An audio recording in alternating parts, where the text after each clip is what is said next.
জুলাইয়ের গণহত্যার সাথে সরাসরি জড়িত আওয়ামী লীগকে নতুন মোড়কে ফিরিয়ে আনার অপচেষ্টার প্রতিবাদে ও আওয়ামী লীগকে নিষিদ্ধ করার দাবিতে দিনাজপুরে বিক্ষোভ মিছিল ও সমাবেশ করেছে দিনাজপুর বৈষম্য বিরোধী ছাত্র আন্দোলনের নেতাকর্মীরা।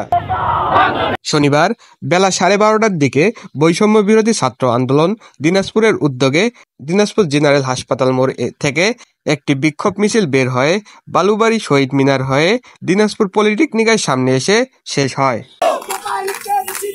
সমাবেশে বক্তারা বলেন, যারা আওয়ামী লীগকে পুনর্বাসনের চেষ্টা করছে তাদেরকেই বাংলার মাটি থেকে উৎখাত করতে হবে। আমাদেরকে স্বাধীনভাবে চলতে দেয়নি, আমাদেরকে রাস্তায় ঠিক মতো নিজের অধিকার আদায়ের জন্য রাজপথে নামতে দেয়নি। সেই সরকারকে আবার কিভাবে করে পুনর্বাসন করানো যায়?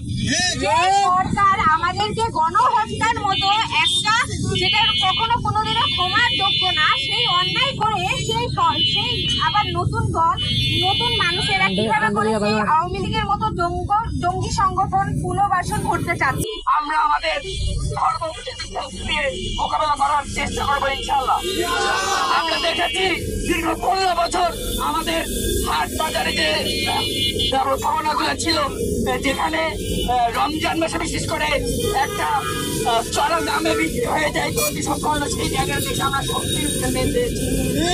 এমন একটা বাংলাদেশ পেয়েছি যেখানে মানুষেরা এখন ভালোভাবে আরাম নিঃশ্বাস দিতে পারে। পক্ষে আমরা যে ত্যাগ স্বীকার করেছি, এই ত্যাগের মূল্যায়ন আমরাই আদায় করে নেব ইনশাআল্লাহ। আজকে আমরা এই রমজান মাসে রোজা থেকে আপনাদের যাদের কষ্ট দিচ্ছি, এজন্য আমরা আন্তরিকভাবে দুঃখ প্রকাশ করছি। কারণ আগামীর বাংলাদেশকে আপনাদের কষ্টহীন, আপনাদের শৃঙ্খলার সহিত আমরা আগামীর বাংলাদেশ তরুণ প্রজন্মের মাধ্যমে পরিচালিত করতে চাই। এই সাময়িক অসুবিধার জন্য আমরা ক্ষমা প্রার্থনা করছি। একটি বিষয়, কালকে জোগাড়বাড়ির সিএম কাদের বলেছে আওয়ামী লীগের ড্রাইভার নাকি খারাপ ছিল, গাড়ি ভালো। আমি বলতে চাই, আপনার মতো জোগাড়বাড়ির কাছে তো ওই গাড়ি ভালো মনে হবে? আপনি জোগাড়বাড়ি গত 15 বছর তাদেরকে সাহায্য করেছেন।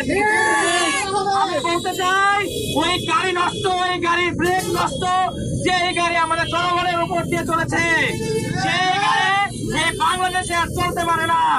সেই গাড়ির ড্রাইভার নষ্ট, সেই গাড়ি নষ্ট, সেই গাড়িকে আমরা খাদে ফেলে দিয়েছি, সেই গাড়িকে আমরা রাস্তায় উঠতে দিব না। আরেকটা বিষয় বলতে চাই, যারা আওয়ামী লীগকে পুনর্বাসন করতে চাচ্ছে, তাদের পরিবারে কেউ যদি শহীদ হয়ে থাকে, তাদের পরিবারে কেউ যদি আহত হয়ে থাকে, তাদের পরিবারে কেউ যদি জেলে যেয়ে থাকে, তাহলে বুঝতে পারবেন আওয়ামী লীগ কি জিনিস ছিল। মমিনুল ইসলাম, স্টাফ রিপোর্টার, দিনাজপুর।